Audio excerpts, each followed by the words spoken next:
بسم اللہ الرحمن الرحیم۔ السلام علیکم ناظرین۔ اللہ تعالیٰ نے حضرت علی رضی اللہ تعالیٰ عنہ کو عقل و خرد کی اس قدر عرفہ و اعلیٰ صلاحیتوں سے نوازا تھا کہ جو مسائل دوسرے حضرات کے نزدیک پیچیدہ اور غیر حل شدہ سمجھے جاتے تھے، انہی مسائل کو وہ آسانی سے حل کر دیتے تھے۔ اکابر صحابہ کرام رضوان اللہ اجمعین ایسے اوقات سے پناہ مانگتے تھے کہ جب کوئی مشکل مسئلہ پیش آ جائے اور اس کے حل کے لیے حضرت علی رضی اللہ تعالیٰ عنہ موجود نہ ہو۔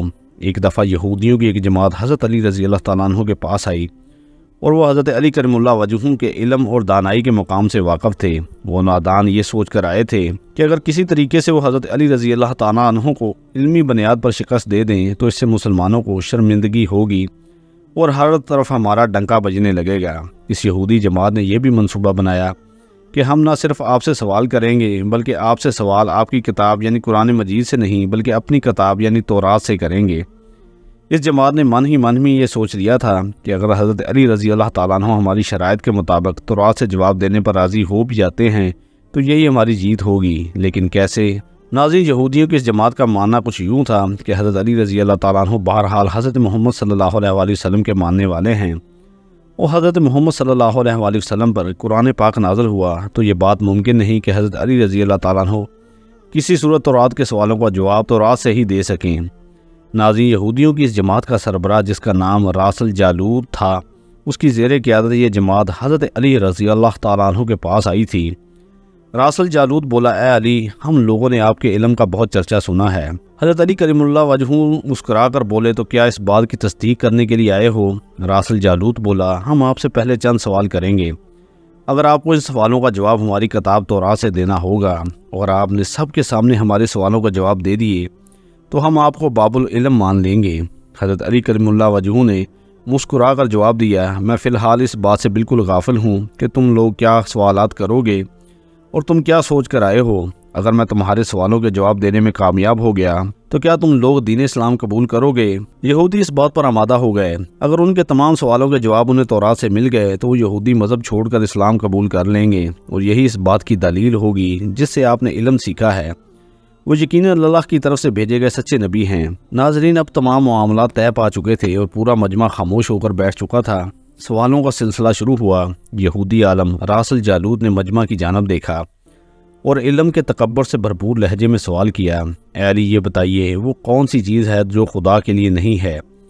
یہودی یہ جانتے تھے کہ مسلمانوں کی کتاب میں درج ہے کہ ہر چیز اللہ کے لیے ہے، اور اس بات کا جواب حضرت علی کے لیے دینا ناممکن ہوگا۔ مجمع میں بیٹھے تمام افراد سوچ میں ڈوب گئے کہ کائنات میں کوئی ایسی چیز بھی ہے جو اللہ کے لیے نہ ہو۔ تب حضرت علی رضی اللہ تعالیٰ عنہ نے بغیر کسی توقف کے فرمایا کہ تم جاننا چاہتے ہو کہ وہ کون سی چیز ہے جو اللہ کے لیے نہیں ہے، تو اس کا جواب شرک ہے۔ اللہ ہر قسم کے شرک سے پاک ہے۔ تمام مجمع جو بیٹھا سن رہا تھا بے ساختہ واہ واہ کہہ اٹھا۔ ناظرین، اب راس الجالوت نے دوسرا سوال کیا، اے علی، یہ بتائیے کہ وہ کون سی جگہ ہے جہاں اللہ موجود نہیں؟ حضرت علی نے اس کا فوراً جواب دیا کہ اللہ تعالیٰ ہر جگہ موجود ہے۔ اس پر راس الجالوت بولا، اس سوال کا جواب آپ ہمیں ہماری کتاب سے دیں۔ حضرت علی رضی اللہ تعالیٰ عنہ نے فرمایا، کیا تمہاری کتاب میں یہ نہیں لکھا ہے کہ حضرت موسیٰ علیہ السلام کے پاس ایک فرشتہ آیا اور حضرت موسیٰ علیہ السلام نے اس سے پوچھا کہ تم کہاں سے آئے ہو؟ تو اس نے جواب دیا کہ میں 7ویں آسمان سے آپ کے پاس حاضر ہوا ہوں۔ اتنے میں حضرت موسیٰ علیہ السلام کے پاس دوسرا فرشتہ آیا۔ حضرت موسیٰ علیہ السلام نے اس سے پوچھا کہ تم کہاں سے آئے ہو؟ اس نے جواب دیا، میں زمین کے 7ویں طبق سے آپ کے پاس حاضر ہوا ہوں۔ حضرت موسیٰ علیہ السلام نے پہلے فرشتے سے پوچھا، 7ویں آسمان میں تمہارے قریب کون تھا؟ فرشتے نے جواب دیا، میرے قریب میرا رب تھا۔ حضرت موسیٰ علیہ السلام نے زمین سے آنے والے فرشتے سے پوچھا، تمہارے قریب کون تھا؟ اس نے جواب دیا، میرے قریب میرا رب تھا۔ تو اس سے یہ معلوم ہوا کہ بلندیوں کی انتہا ہو یا گہرائیوں کی انتہا، اللہ رب العزت ہر جگہ موجود ہیں۔ ناظرین، راس الجالوت اب تھوڑا گھبرا گیا تھا یہ دیکھ کر کہ حضرت علی رضی اللہ تعالیٰ عنہ نے اس کے سوالوں کے جواب اس کی کتابوں سے ہی دے دیے تھے۔ اب اس نے حضرت علی رضی اللہ تعالیٰ عنہ سے تیسرا سوال پوچھا، اے علی، یہ بتائیے وہ کون سی چیز ہے جو خدا کے قریب نہیں؟ حضرت علی رضی اللہ تعالیٰ عنہ نے فرمایا کہ ظلم ایک ایسی چیز ہے جو میرے رب کے قریب نہیں ہے۔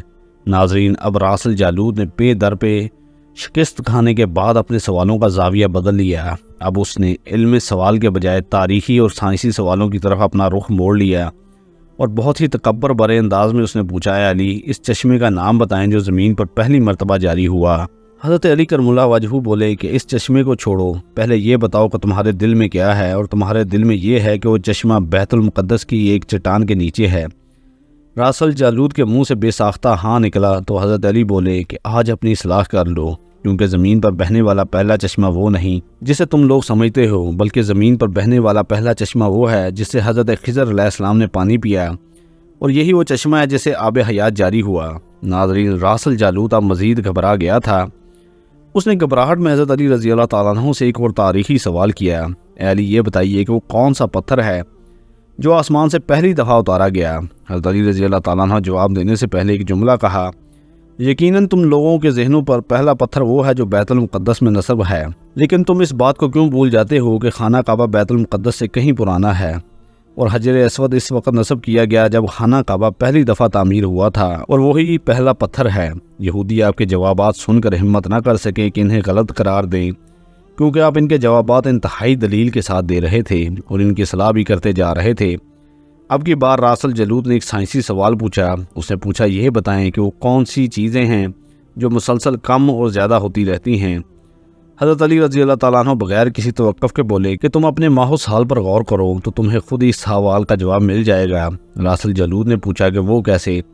آپ نے فرمایا، کوئی دن اگلے دن کے برابر نہیں ہوتا، اسی طرح گزشتہ رات اگلی رات کے برابر نہیں ہوتی، یہی دو چیزیں ہیں جو مسلسل کم اور زیادہ ہوتی رہتی ہیں۔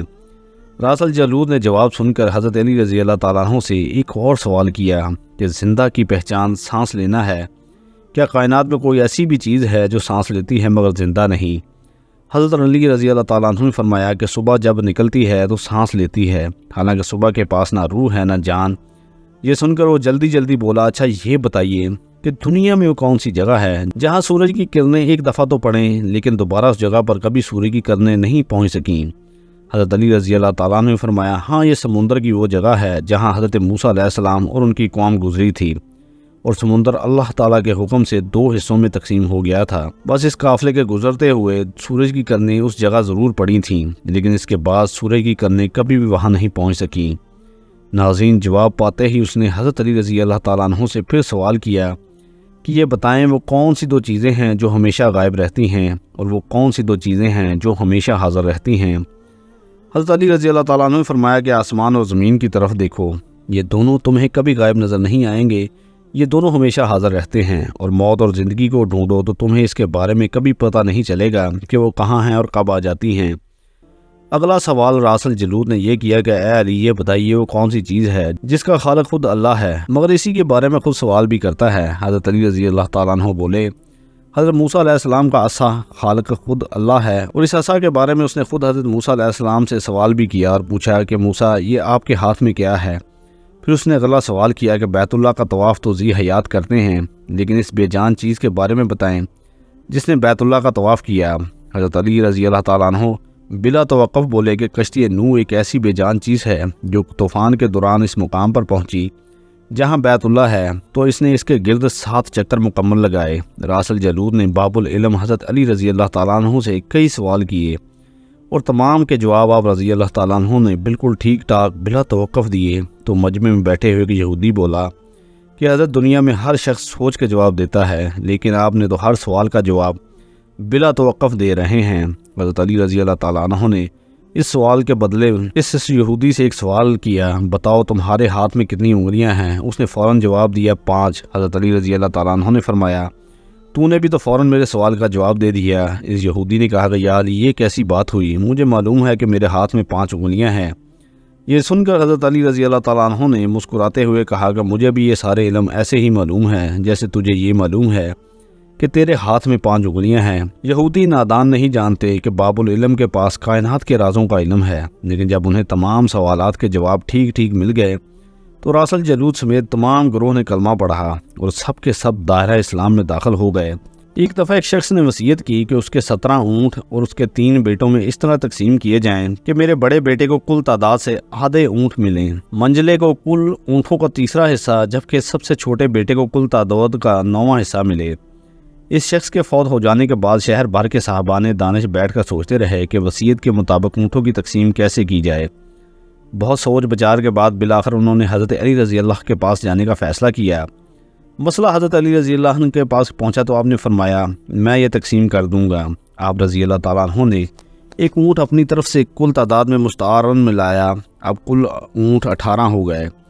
پھر آپ رضی اللہ تعالیٰ عنہ نے یوں تقسیم فرمائی، جیسے کل اونٹ 18 ہوئے تو پہلے بیٹے کو کل اونٹوں کا آدھا حصہ 9 اونٹ دیے، اور درمیانے بیٹے کو 1/3 6 اونٹ دیے، اور تیسرے کو 9واں حصہ 2 اونٹ دیے۔ اس طرح کل اونٹوں کی تقسیم شدہ تعداد 17 ہوئی۔ اس کے بعد آپ رضی اللہ تعالیٰ عنہ نے اپنا ادھار دیا ہوا اونٹ واپس لے لیا۔ یہ تھی ناظرین حضرت علی رضی اللہ تعالیٰ عنہ کی ذہانت، جس کے سامنے کوئی بھی بات ناممکن نہیں تھی۔ اللہ پاک ہمیں بہتر عمل کرنے کی توفیق عطا فرمائے اور ہمیں نیکوکاروں میں شامل کرے، آمین۔